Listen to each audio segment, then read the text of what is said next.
الحمد لله وحده والصلاة والسلام على من لا نبي بعده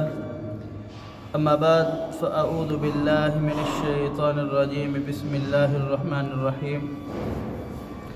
قال الله عز وجل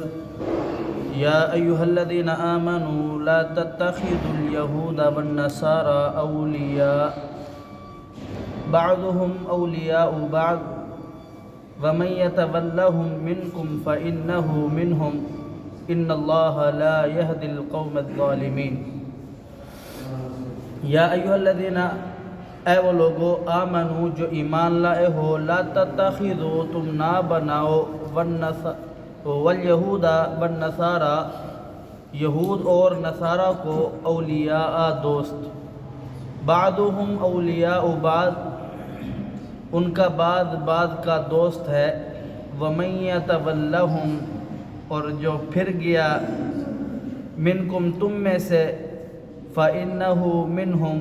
بے شک یقیناً وہ ان میں سے ہے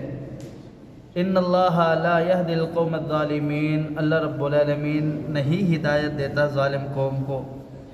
پیچھے اللہ رب العالمین نے یہود و نصارہ کی مذمت بیان فرمائی ہے ان کے اعمال بد کی وجہ سے کہ وہ اللہ رب العالمین کی جا بجا نافرمانی کرتے اور اللہ رب العالمین کے حکم کو نہیں مانتے، اپنے آپ کو اللہ کے حکم سے ماوراء سمجھتے ہیں۔ تو اللہ رب العالمین نے پیارے حبیب پیغمبر علیہ السلام کو دلاسا بھی دیا، یہ بھی بتلایا کہ آپ کا کام دعوت دینا ہے، اگر یہ آپ کی بات نہیں مانتے تو آپ کا جو کام تھا آپ نے پورا کر دیا ہے، آپ پریشان نہ ہو۔ اور یہ بتلایا کہ یہ تو شروع سے ہی بدبخت قوم تھی، یہ وہ قوم ہے جس نے جناب موسیٰ علیہ السلام جس کی یہ دعوے دار ہے ہم اس نبی کو ماننے والے، ہم ہرگز موسیٰ علیہ السلام کی بات سے پیچھے نہیں ہٹیں گے۔ انہوں نے اس موسیٰ علیہ السلام سے کہا تھا اذهب انت وربک فقاتلا، جبکہ اللہ کہہ رہا ہے تم جاؤ، تمہارے ہیبت سے لوگ بھاگ جائیں گے اس علاقے کے اندر، آپ صرف علاقے کے اندر داخل ہو جائیں۔ تو انہوں نے کہا کہ اذهب انت وربک فقاتلا، یعنی یہ شروع سے نافرمان قوم ہے۔ تو اس کی مذمت کے بعد اللہ رب العالمین نے مسلمانوں کو تنبیہ کی ہے اور بتلایا ہے کہ اگر تم یہود و نصارہ کے ساتھ دوستی رکھو گے، دلی میلان رکھو گے، تمہاری یہ خواہشاتیں ہوں گی کہ جیسے یہود و نصارہ کا کلچر ہے، جیسے ان کا اٹھنا بیٹھنا ہے، ہمارا بھی ایسا ہو، جیسا ان کا لباس ہے ہمارا بھی ویسا ہو، تو فرمایا کہ اللہ رب العالمین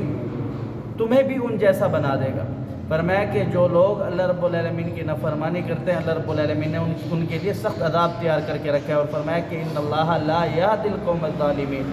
یہ جو اللہ کی بغاوت کرے گا پھر اللہ رب العالمین ایسی قوم کو ہدایت نہیں دے گا۔ پیارے پیغمبر علیہ السلام کی حدیث ہے،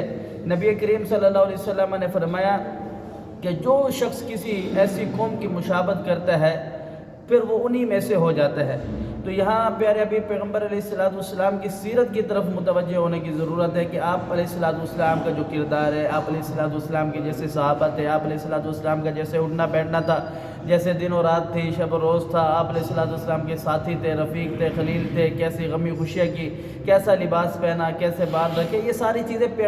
پیغمبر علیہ السلام کی سنت کے مطابق ہونے چاہیے۔ اگر ہم پیغمبر علیہ السلام کی سنت کو چھوڑ کر کے یہود و نصارہ کی جو طریقہ ہے ان کی طریقے کو ہم ایجاد کریں گے، ان کے طریقے کو اختیار کریں گے، تو پھر اللہ رب العالمین نے فرمایا کہ